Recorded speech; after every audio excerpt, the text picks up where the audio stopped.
Welcome back, guys. Thanks for tuning in to another episode of Terrible Towel Tuesday. I am your host, Sim Football Critic. Let's get right into it, guys. I got a lot to talk about, and I'm going to try to get it under 15 minutes. So let's get it started. Now, first and foremost, let me flip this down. I wore this jersey. I've worn it before, but I wanted to wear it particularly because of today. And you see who that is? Number 43. The reason why that's important is because those days are over. The days of Troy Polamalu, Ike Taylor in his prime, Lamar Woodley, Casey Hampton, even James Ferrier.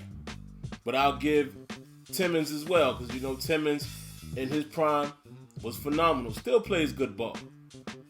Aaron Smith, Brett Kiesel, and these type of guys.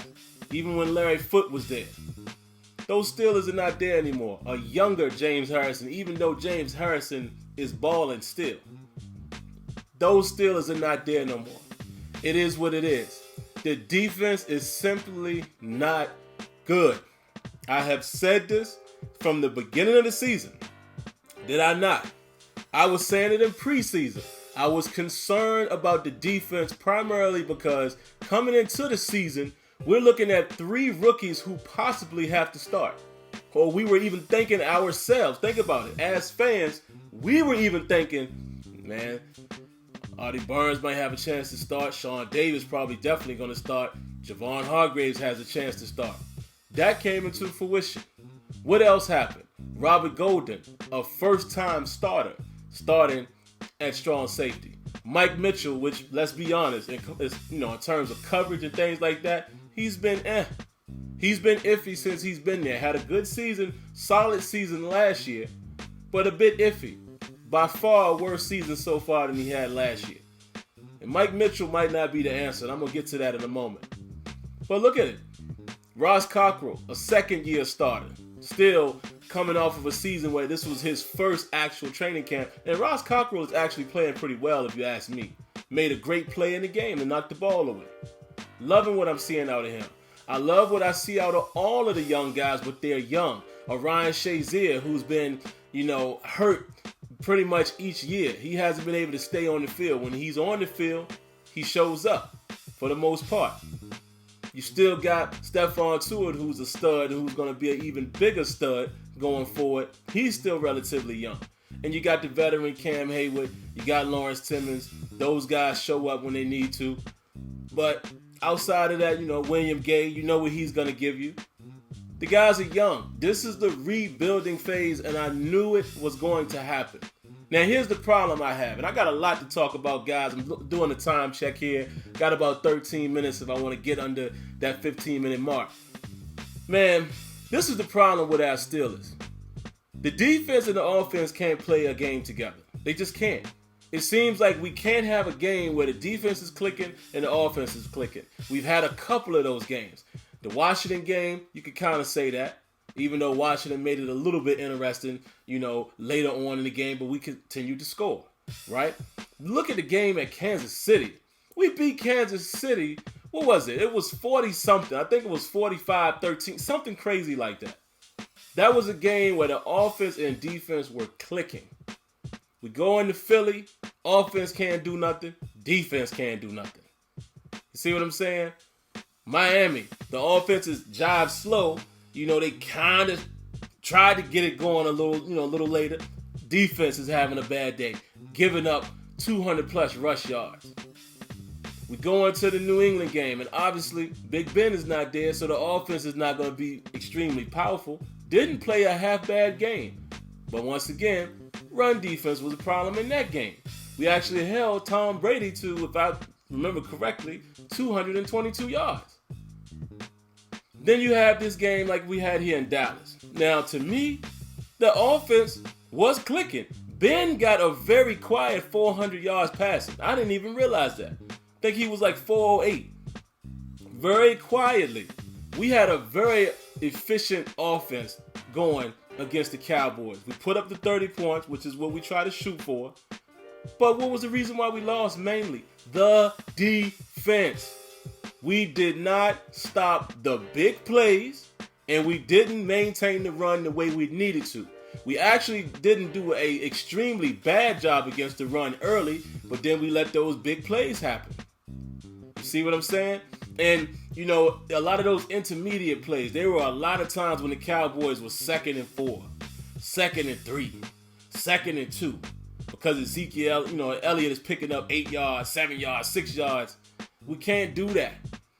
There were still 3rd down conversions that we can't get off the field. Even late in the game, we got them 3rd and 11.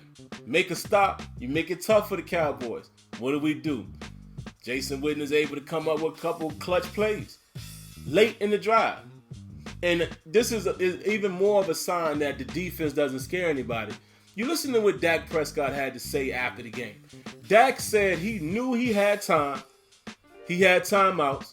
He could work the middle of the field. He's going to play his game, let the coaches call the timeouts. And he was confident. He was confident that he could do what he had to do, work the middle of the field. A lot of poise on his part. But the fact that he wasn't afraid. He wasn't scared of the Steelers defense. That's what I'm saying. We don't impose at will no more. It's not there. This era right now that we're going through is not what we're used to as Steelers fans. But I said it was going to happen. I said the defense is iffy, and God forbid if we have a game where the offense struggles. It's a wrap. But here's a couple things also that hurt us. Personal fouls. I'm not going to beat Sean Davis up too much on his because I understand what he was trying to do, even though he didn't necessarily need to. But I understand he's trying to help out, keep Witten in bounds, get him down. I get that. And just so happened he gets his hand up near the face mask. I think it was a tic-tac call. It wasn't like he yanked his face mask. It is what it is. But Ross Cockrell earlier before that, the hit out of bounds. That's lack of discipline. And these are the things, guys, that I'm telling you I can't put on the coaches. I can't put that on the coaches. Lack of discipline. We turned around the penalties for the most part. I think we ended up with 4 penalties. And, for like 40 yards. Cowboys actually had more than that. I think they were like 9 penalties for 90 yards. So we fixed it, but we got them in critical times. Crucial times that killed us. We never know what would have happened in that last drive because those 15 yards put them right where they needed to be. They handed the ball off because they were comfortable running at that moment.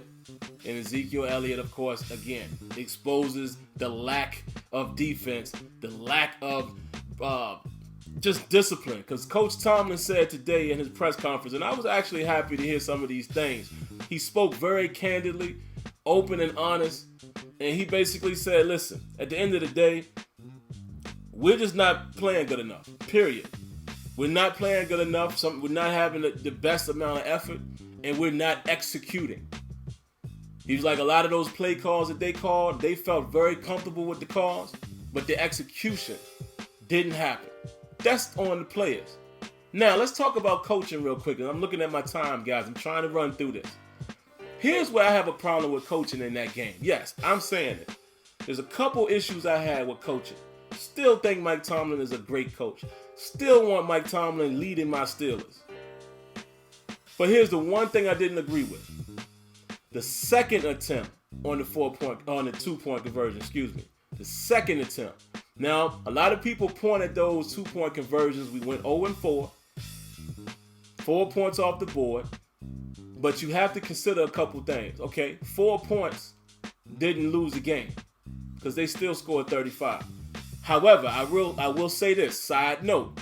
Had we been up, mathematically in the right number with some of those points, could have changed the way Dallas approached their offense. So it could have had an effect on the game. I will agree with that. That's one of the aspects I didn't agree with is the fact that, yeah, we took some of those points off.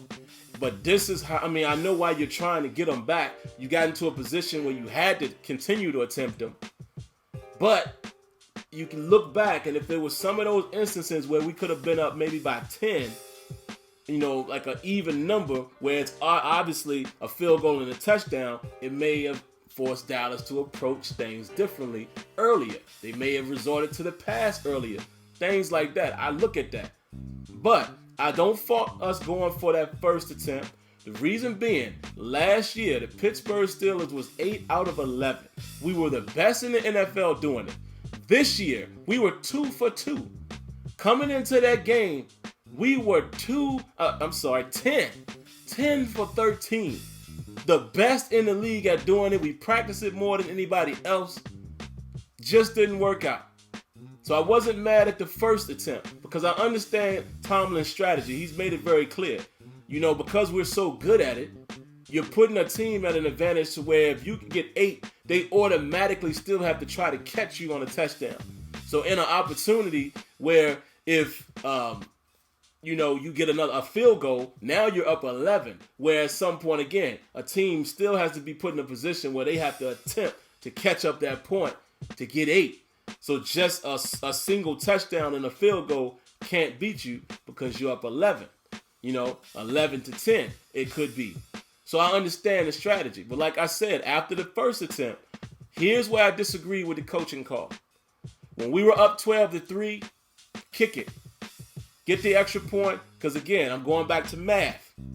I want it to be a 10-point lead because now you put the mindset on the team, score, field goal. We need to score. We need to get a field goal. Right? You're up by 10.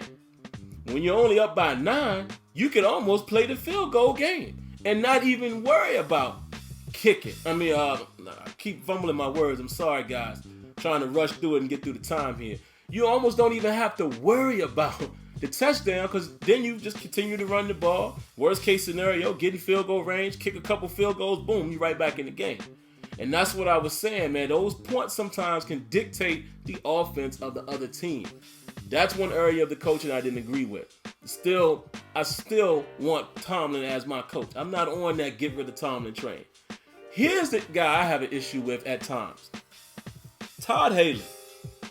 I recall some times in the red zone one time in particular, when we spread them out 3 times in a row. Why didn't we run the ball in that scenario? When you want us to be predictable, we don't do it.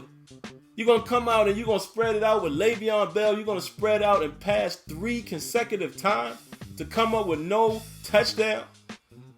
That's another area why we lost the game. Red zone efficiency. We didn't get enough touchdowns when we were in the red zone. That hurt us. That killed us. And last but not least, guys, run defense. The run defense is what killed us, man. We didn't make Dak have to throw the ball a lot. And we were containing him pretty well. We were actually getting decent pressure. Anthony Chickalo, got to give him his credit. My man is coming around. Y'all know I've been screaming his name a lot. He, first drive of the game, gets the sack fumble. The energy right then just felt like it was going to be a different day. But we continue to shoot ourselves in the foot. Not taking any credit away from the Cowboys, but guys, I think we all can agree. Even Cowboy fans were telling me there were opportunities where the Steelers could have ended that game. Play one defensive series at the end of the game and the game is yours. That personal foul killed us. And again, the run defense. Even though they were in field goal range, at least leave an attempt to where they have to kick it. Maybe you get a block. Pitiful, pitiful, pitiful. But a couple other things, man. I was questioning why James Harrison wasn't out on the field at the end of the game. They asked Tomlin about it in the press conference, and he said it was a coaching decision. And you know what? I don't necessarily agree with that. I think you get your best pass rusher out there. But I have to respect the fact that he just said it was a coach's decision. Because he doesn't always give you too much, but he answers the questions. And that's why I like Tomlin. There are a lot of coaches that dance around things. He's really straightforward and direct with it. Let me see what else I have here, guys. It was good to see Darius Green out there. He dropped the 2-point conversion, but hey, this is a guy who hasn't had any training camp, any preseason. What you gonna expect? But I like what I saw out of him. I also like what I'm seeing out of Jesse James and Eli Rogers. I'm seeing a nice formula developing here. It looks like the offense is starting to get a little bit of rhythm. So we'll see what ends up happening, guys. Well, let's see what else we got here. I think I covered everything. Oh, here's another thing. Artie Burns. I still say Artie Burns is going to be a baller for us. He's going to go through his lumps. Hey, he's defending one of the best receivers in the league. He was doing a fairly decent job keeping them in check. But on that play, two things happen. Okay, we send the blitz doesn't get there. Shazier doesn't quite get to Dak. Dak does a great job, rolls out, bombs it downfield. I think Dez did push off a little bit, but hey, it is what it is. I can't be mad at the no call there. But here's the thing. I don't understand why in that scenario, why do we leave Artie Burns on Dez Bryant one-on-one instead of maybe going to Cockrell? See, now that's a coaching decision maybe I would have made. So like I said, I can't say a coach is bad for making that decision. I just don't agree with it. I may have put Cockrell on him because of the reasons why we had Cockrell playing A.J. Green. Remember when we won that game, what we said? We like the physical stature and the matchup, et cetera, et cetera. So to me, in that scenario, you tell Cockrell to go follow Dez Bryant if you're going to go cover one and send that fire blitz. To me, I think that was a mistake. But hey, I'm not the coach, but I can disagree with coaches and still not just think they're horrible coaches. Because in the heat of the moment, you make decisions. And if had it worked, nobody has nothing to say. So I have to respect that. I'm going a little bit over my 15 minutes as I see here, guys, but bear with me. I'm almost done. Now, here's another thing. It could be time for us to change some things, man. I was glad to hear Tomlin say in the press conference as well that he's not, he's open to changing some things. Whether that means personnel, maybe the way we do things. At the same time, continue to stick to what we do. So I read between the lines there. You stick with the things that you feel comfortable with, but you're not rejecting the fact that there maybe needs to be some changes made in certain areas. So we'll see. Who knows, man? Maybe the 3-4 defense. This is a question I would ask you guys. I would like to see what you have to say in the comments. A buddy of mine, my buddy Tony, we both talked about this earlier. Is it the defense or is it the talent? When you look at how bad the defense is playing, guys, do you think that it's the defense or the talent? It's a good question, right? And if it is the defense, is it time to maybe explore something else instead of the 3-4, blitz? Maybe it's time to go away from the zone blitz. I don't know. I'm just saying, how do you guys feel? I'll give you guys my opinion. I'm going to reserve it for the end of the season. But I want to hear what some of you guys have to say, thinking about last year to this year. Butler is still fairly new as a coordinator, even though we're still running typically the same type of defense. Because Chris Hoke even said that on the Cooking Pony show last week that he's recognizing some things that he did when he was there 10 years ago. So that's another good question. Let me see, what else do I have, man? Again, we got to get them off the ball, off the field on third downs. We can't give up those third downs. Antonio Brown. I want to know how you guys feel about Antonio Brown running out of bounds at the end of the game there. I didn't necessarily like that. Now, I love AB. I think AB is one of the best things we got going. Hard worker. I'm not getting into the whole is he selfish, is he not selfish thing. Listen, I don't know all of that. But I did not like the way that ended. It almost looked like, and I hate to say it, I have to agree with a lot of other people, almost looks like he was padding stats a little bit. I mean, attempt the lateral. That's the reason why you run that play. That's the reason why Ben chucks it down to you. Attempt to do whatever you can to try to get in the end zone. Him going out of bounds did not sit well with me. I didn't like that. And I love the fact that Tomlin said he had a discussion with him about that. So that's good. We'll see. We're just not a disciplined team right now, man. And I mean that in terms of penalty and execution. I really don't believe it's all coaching, even though I do think there's some things that we could change. But I really just think it's just guys not getting it done, man. If you really study these plays. That's probably all I got for you guys, man. That's it. Listen, we're 4-5. Funny thing is, we're still in a position where we could possibly win the division. How crazy is that? Thanks to the Giants, keeping Cincinnati in the third place spot. But going into this Cleveland game, I'm going to say it right here. I expect us to come out here and win this game because one or two things you can take from the Dallas game. The fact that we have the capability to play a great offensive game, which we all know. But will the defense rise to the occasion? Are we going to face that many teams with that potent type of offense as far as the run game and things like that? I don't think so. The Giants, We got to look out for the Giants with their passing attack. They don't really have a run game. The Buffalo Bills, they have a run game. We have to pay attention to that. We've played Baltimore already. We should know what to expect. We should make some adjustments. I think this year we split. Who knows? But I'm going to say this right now. The way the Steelers are Jekyll and Hyde, I would not be surprised if we give Cleveland their first win. Wouldn't surprise me in the least. All I know is we better not do that. We better take care of business. Because at this point, man, you're going to have to win the division.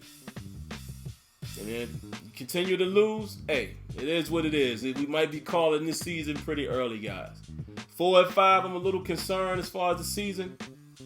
But like I said before, in this second half, we can't lose more than 2 games. I think 10-6 wins the division. Possibly 9-7.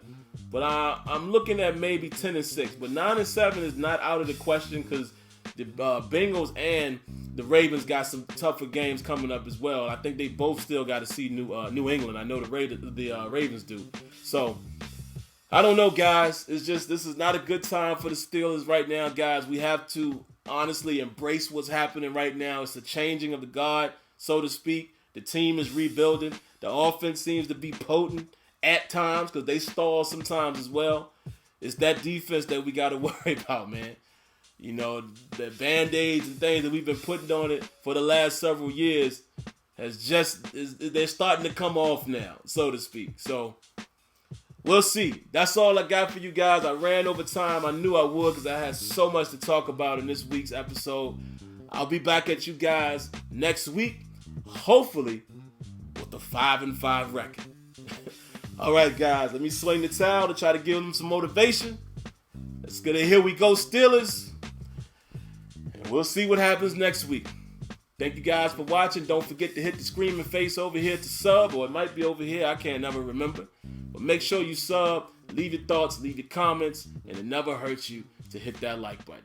All right, guys, until next time, peace.